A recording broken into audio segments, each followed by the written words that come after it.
Alright, so this video is about to be interesting, so strap in. So as you can see by the title, I'm going to be talking about my health and you know what's happened. If you kind of know me before, you know, seeing this video, follow me on Instagram or whatever, I went ghost for a couple of months, and it's because I was sick, and I didn't want to talk to anybody about it because I didn't feel like talking to anybody, or most people rather, and I just simply couldn't. So this video is going to be all about my health, what happened, what's going on now, how I'm treating everything, and just basically the whole spiel. If you have not seen my blog or website, please feel free to go and look at it. I'll have it linked down below. And if you see me looking over at my laptop, you know, in the mirror or whatever, I am looking at my blog posts that I wrote about this very thing to make sure that I am keeping a track of where I go and not to make this longer than it needs to be, because I'm going to try to make this very long story extremely short, and hopefully I do not begin to cry. So we'll see. So starting off, my health in general as Lindsay since I was younger has been like pretty decent. And you know, I had jaundice when I was born, and I had like, I think I got like pneumonia or something when I was just like a baby. But other than that, like, I've been straight. Like, everything's been good. Never really got super sick other than a cold or like a stomach ache every now and again. So like August of 2012,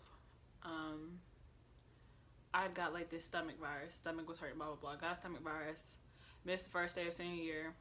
At that time, like, I thought like that was just the worst thing ever to happen to me. But I missed the first day of senior year.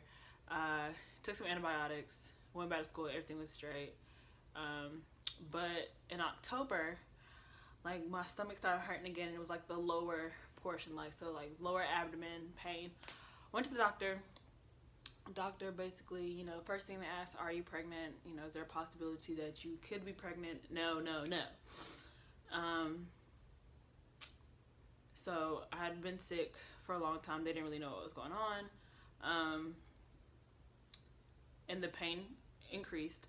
I ended up going to my gynecologist, and they ruled it as a minor, mild case of endometriosis. So they gave me some medicine for that. And then ended up going to a GI doctor. Had a upper endoscopy. So that means they take this like big, well, they're not big, it's like a long camera, and they stick it, you know, you go under, stick it down your throat, and they take pictures of your stomach and things like that. The night before, I'd end up throwing up, so there was a lot of redness, but you know, they really couldn't tell anything from that. But so by this time, you know, I was going to a doctor maybe once a week and trying to push through school. They put me on a bland diet, did allergy tests, nothing came back. Only thing that really came back is that I'm anemic, but I knew that. So I had to do a bland diet, couldn't eat spicy foods, I could not eat Chick-fil-A, could not do like the peanut stuff, they tried to get me off of bread, like just all this stuff they tried to do. I was taking amitriptyline, I think that's how you say it. I was taking omeprazole. I was taking what is it called? Promethazine. I had hydrocodone, oxycodone. Like, I had all of the major big drugs you could think of. Like, I was a walking pharmacy at points in time. But yeah, that carried on throughout high school and my first year of college. I was really sick. I had, you know, flare-ups here and there, and a doctor couldn't really tell me what was wrong with me. And then, you know, after taking a bunch of pills and being upset, and I lost maybe 10 to 15 pounds. So my usual weight is 135 pounds. And I ended up, my lowest at that time was like 115 before I got to college. So the summer of 2014, my mom was talking to one of her clients who was into the essential oils, and she recommended we use peppermint oil. Peppermint oil is supposed to be very good for digestion and stomach problems, and so she suggested to use it topically, and you can mix it in your water and drink it. And honestly, that is the only thing that worked for me. I had been using the peppermint essential oil topically, and I put a couple drops in my water, and that's the only way I drunk water. That's and it worked. Like, I stopped taking all the medicines, my stomach stopped hurting, and I was doing the peppermint oil. So like, we still didn't know what was wrong, but if the peppermint oil worked, we just went with that. And I've been putting peppermint oil in my water ever since. And sometimes like I'll lay off of it because it's not cheap at all. Like, even on Amazon, it's like $25 for like a little bottle. So I'd stop for a while. Like, my stomach was fine. I could eat anything I wanted to. Chick-fil-A, peanuts, bread, all of that. We're good. And I was starting to get my weight back. Until November of 2017, so this past November. Yeah, so just make sure. So I was feeling the stomach pains again, so I just thought it was something that I had eaten or whatever, or the stress of, finals coming up, and I was taking some pretty hard classes. And so I just re-upped on my peppermint oil, did it heavy. I was putting it on, and drinking it, but the pain was like here and there. It wasn't consistent. And on a scale of 1 to 10, it was like a 5.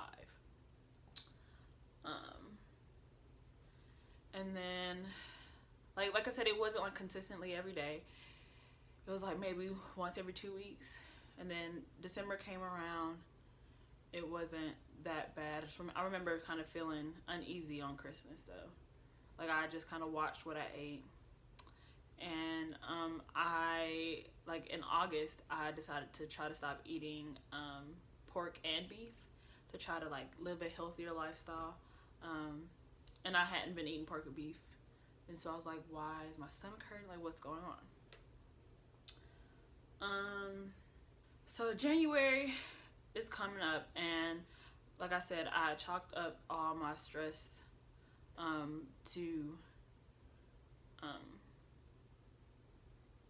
chalked all my pains to stress. And so January was coming up, and I was beginning student teaching, and I felt like I needed to make sure like I was very calm and prepared for student teaching, because I knew if I wasn't prepared and I had everything all over the place, I would cause myself more stress, and I didn't want to do that. So started student teaching. Everything was fine. I kept, doing the peppermint oil. I didn't have that much pain, but it was becoming more consistent, and I noticed myself losing weight.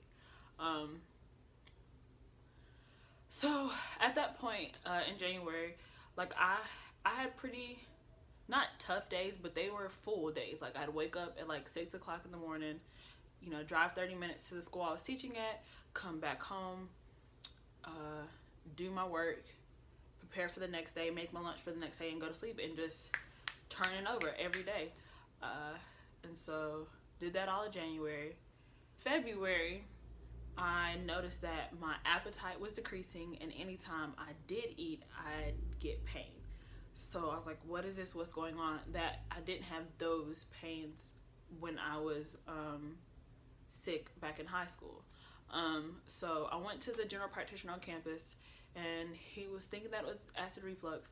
So he referred to me a gastroenterologist. That was nothing new to me, but I didn't have time to go back home to my original gastro, so I said I'll just come up here because I can't miss any days. So I went to the gastro, thought it was acid reflux. He prescribed me some acid reflux medicine to take before I ate, and then and see if that worked. When I tell y'all that stuff did not work, because one, I never really knew when I would eat, and I had to take it 30 minutes before I ate, so I had to put myself on a schedule.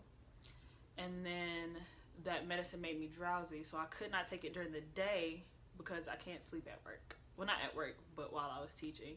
So that was really bad, and that didn't change anything. Like, I still was in pain, you know, I could barely sleep, wasn't eating, and I was losing weight, had no energy. All right, so by, you know, March, I had been going home every weekend in February because I just didn't feel good, and I really, like, I needed to be around, like, my family because I needed their help that bad.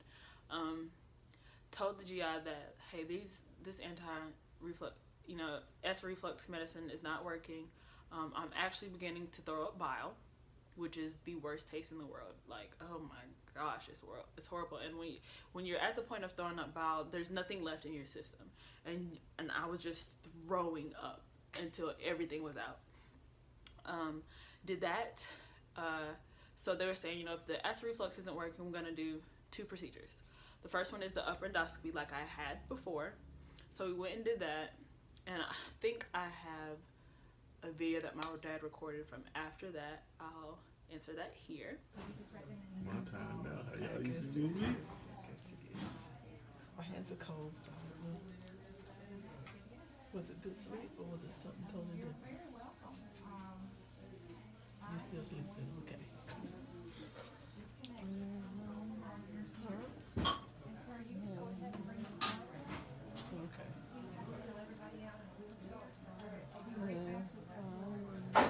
Did they find anything?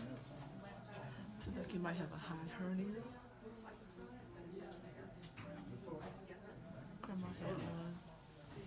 Uncle TJ had one. But right now, huh? So right now, I don't understand what you're saying. Say it again. Preparation age. No, that's hemorrhoids. Yeah. So, it's changing up your medicine because you told me it wasn't working very well. So I can't quite sure understand why you said it's like before. I saw inflammation. And I just see that in there. But you're supposed to have an ultrasound. Right. So we must look at that and then give you, like I say, got you some different medicine to try to take. And after the upper endoscopy, they had me like a week later get ultrasound of my gallbladder done. So we were waiting maybe a week before I got the results from those. And like I said, I literally was not eating. I did not have the desire to eat. And if I ate, it hurt. So I didn't have an appetite, wasn't eating, and I was literally wasting away. Like, pounds were shedding. And when I went to the schools to student teach, like, literally, I could not do anything. I sat all day. And it really messed with me because if you know me, I take a lot of pride in myself. And I like to always perform at my highest. Like, if I know I can do something, I'm going to do it, and I'm going to be as best at it as I can. And so it was tearing me apart that I could not perform at my highest level and show like how good of a teacher that I am, because let's face it, I'm a good teacher. But so yeah, that just really took a big toll on me, that I really couldn't do that. And I just looked like this little black girl who don't really care about what she's doing, can't really do this teaching thing, and it's not for her, when in fact it's a part of my purpose. I believe so. So March 16th,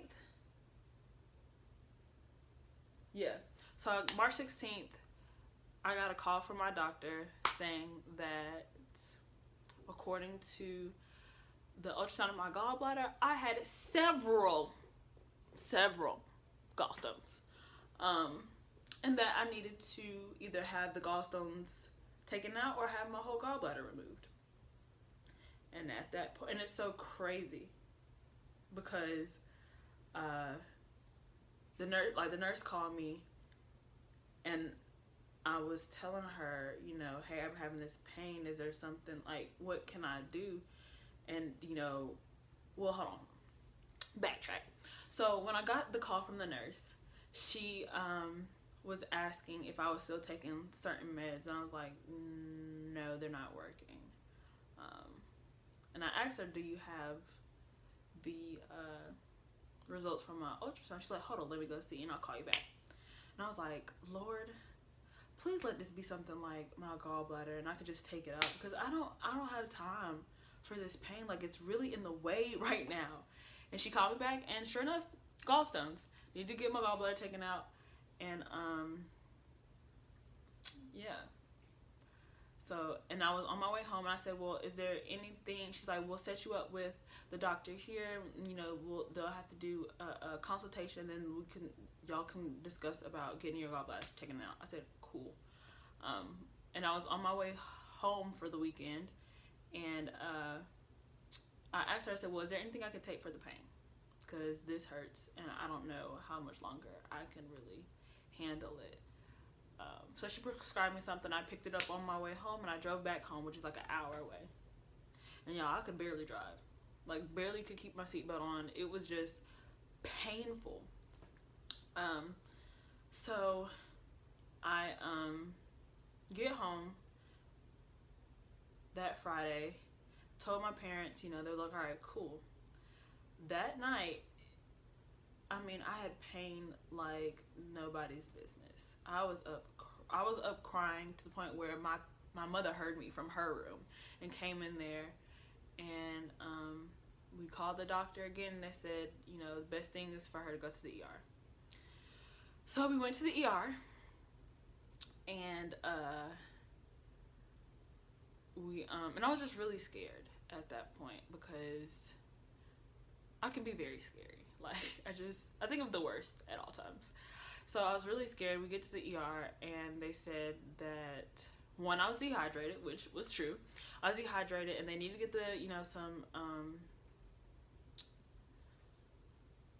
liquids in me, I guess. I don't know if I'm saying this right. I'm sorry, I'm all over the place. But so they had to hydrate me, and then they gave me some medication to help with the pain. But, you know, even though we told them, like, I just got, you know, told today that I have gallstones and they needed to be taken out, blah, blah, blah. She said, well, the nurse there at the ER said, you have to get ultrasound by, you know, done by our ultrasound tech to be sure. So I had to go through that, could not eat or drink anything. I was so thirsty. I think my dad and my sister recorded clips from the ER, so I'll insert those here as well. You want more morphine? Okay. No. What would you like? A little reefer. Ain't nothing wrong with a little reefer, girl. Make you feel better. I'm glad you're recording this. So yeah, so after they pumped me with fluids, had the medicine, that day a surgeon wasn't able to meet for getting my gallstones removed or my gallbladder removed, because at that point I just wanted my gallbladder removed. Like, if it's, because my mom was saying, you know, if this is what you had before and it's a reoccurring thing, why don't you just get the gallbladder removed? You can live without your gallbladder, everything's great. And everybody was saying, you're young, you'll bounce back from this. Within a week, you know, you'll be fine. So that was Friday. On Monday, we had a consultation with the surgeon, and by that Thursday, the 22nd, I had my gallbladder removed. Went in for surgery, and it didn't take long. It was outpatient. I got home. I was on some heavy drugs again. I think I have a picture of, like, my scars. I'll insert that right here. So surgery was over with, and like I said, heavy drugs, but it was taking a while for me to heal. Like, people were saying, within a week or two, you can go back to school, you can be great, blah, blah. I didn't think that I would have to leave school, so I had to stop going to class. I could not finish student teaching. I did not totally heal and be able to get up and walk and do things for at least a month and a half. So it wasn't until April that I could kind of like get up and walk. Like, literally, I was laying down, could not move. There was points where like my parents had to literally pick me up and make me walk a lap around the inside of our house. It was that bad. Like, I was just scooting everywhere. Like, could not get past anywhere. At the time of surgery, I was like 122 pounds, I think. After surgery, like I said, it took me like a month to 2 months to recover. Had limited mobility. My incision sites were taking forever to heal. I had atrophied in like my leg muscles. I could barely walk. I had limited, like, my balance was all off. Like, I was bad. But I was still in pain. And so they took me off the heavier drugs, and I was taking Advil and Tylenol, but I knew that that wasn't good for my stomach. So we went back to GI. And, if it's not the acid reflux, if it's not my gallbladder, what is it? They did a ultrasound that he said we're going to do two things. First, we're going to do the ultrasound of your abdomen and pelvis to see what's going on. Did that, saw inflammation, and said, okay, so from this, we're going to go to colonoscopy. So when you do the colonoscopy, we're going to try to figure out if it's Crohn's disease, ulcerative colitis, or what have you. So I was scheduled to have a colonoscopy the day after Mother's Day. So Mother's Day, I was on a liquids only diet, which sucked. I was down to 103 pounds. I'll try to insert some pictures here. Like I said, down 103 pounds, barely walk, could only drink water, and it sucked because it was Mother's Day, and my family, every Mother's Day and Father's Day, stuff like that, we go out to eat, spend time with family, but I couldn't eat, so I'm just sitting there drinking water and like broth. That was so disgusting. And I had to take all these diuretics and stuff. So that night was the one of the worst since before I got my gallbladder removed. And ended up coming out of both ways, to put it as nicely as possible, and it wreaked havoc on my body just to clean it out. And I was like, I'm not even that big, I don't eat anyways, why do I have to go through all this? But I had my colonoscopy that Monday. Of course, my father recorded, so I'll insert the clip of me after that.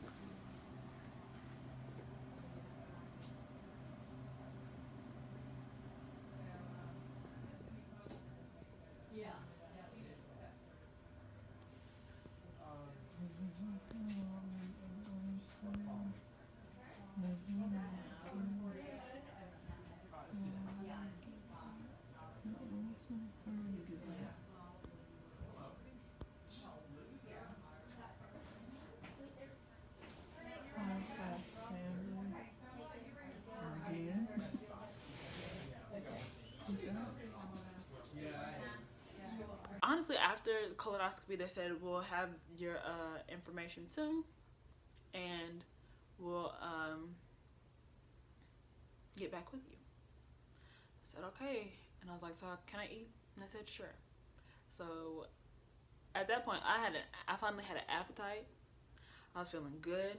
I was like, I want Buffalo Wild Wings, and that's what I went and got. And ever since that day, like the day after Mother's Day, I've been eating. And was fine.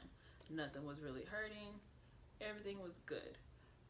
And I started prednisone at that time. So they were doing the step down prednisone. So for the first week I was taking 4. Then the next week I was taking 3. Stuff like that. And so that was in May, I was fine. But so after the colonoscopy, a couple weeks later, they said come to the office and we'll discuss everything. So it was, what day was that? On June 4th, and I was diagnosed with Crohn's disease. He basically spelled everything out for me, said that, you know, gave me some information, gave me the website where I could go look up medications and things like that, and he said it's ultimately going to be my decision as to what medications I'm going to take, and you know what's best for me, so I really have to be in control of it. He said he wanted to meet again to ask questions, for me to formulate a bunch of questions to get that handled and taken care of. But I also needed to have a chest x-ray done and a TB test. So I think I have a blog post about like being diagnosed with Crohn's disease and kind of how I felt about it. So go check that out on the website as well. Shameless plug. But just recently, so that was June, this is July. Just recently we decided I decided to take Humira as my medication of choice.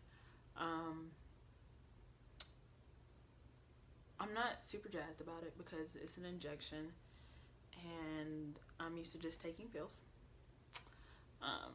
But yeah, Humira rep is coming to next week to go over everything with me, help me with the medication, you know, how to do it, where to do all that good stuff. So I will say that about Humira, they have representatives that will come to your house and guide you through everything. So that kind of makes me feel better. But that's not the only thing I'm doing, because I literally have a very, very, very mild case of Crohn's disease. I try to limit as much gluten in my diet as possible. I'm taking probiotics every day. I'm still taking prednisone, but it's literally like 5 milligrams each day. So I'm kind of like, once I start Humira, I'll start stopping taking the prednisone because it takes a while for the Humira to start working. So like I said, I take probiotics, I take turmeric, I take a multivitamin. Like, I take a lot of pills, or like supplements rather. Pills kind of has a negative connotation, but I do take a good bit of supplements each day to kind of stay as healthy as possible. I try to drink a smoothie every day, full of leafy greens and all that good stuff, especially fruit. But yeah, that's what happened. While I was sick, I just really did not want to talk to a lot of people. I will say that I learned a lot. It made me reflect on some friendships that I had. So I did lose some friends. I mean, and I don't feel any negative way about it. I just learned that I really needed to choose me, because I've always been like there for a lot of people, and that person when I just like, I need to be that for myself. So I had to shut down those friendships. I think that's a bad way to put it, but that's the only way I can think of it right now. And I have no negative feelings to those people, but I mean, it is what it is. Right now I'm back to surgery weight, so I'm around like 122. I've been going to the gym more often now, trying to get the muscle back, because I still have issues sometimes when running or like trying to bound. I feel better, feel great, back on social media, And this whole journey is what has prompted me in making this YouTube channel and making my website and my blog, because hopefully I really want my story to help someone else, because I know looking for, you know, people with Crohn's disease on YouTube, you know, my age, and even, you know, African Americans, just because it's, I mean, diseases and medication, you know, work differently because of, you know, your age, your gender, and, you know, your ethnicity. So I feel like to get my story out there, and this is very therapeutic for me, so I enjoy doing it, and hopefully, like I said, I can really help somebody with their journey. I do plan on documenting everything, so like my day-to-day trials and tribulations. I have a couple vlogs up now, so if you haven't watched those, go watch. You know, when the Humira rep comes, I want to record that, just so I can just show everybody what I got going on, and that, you know, it's okay to have Crohn's. Everything's cool. I'm still Lynn's. It's just a new life. So, like I said, thank you for watching. Thank you to all of my friends and family who have supported me through this whole thing. Y'all have some great friends, and my family is the best. I'll probably have a blog post about that at some point in time. But yeah, thanks everybody for what you've done. Thank you for watching, and stay tuned. See you later.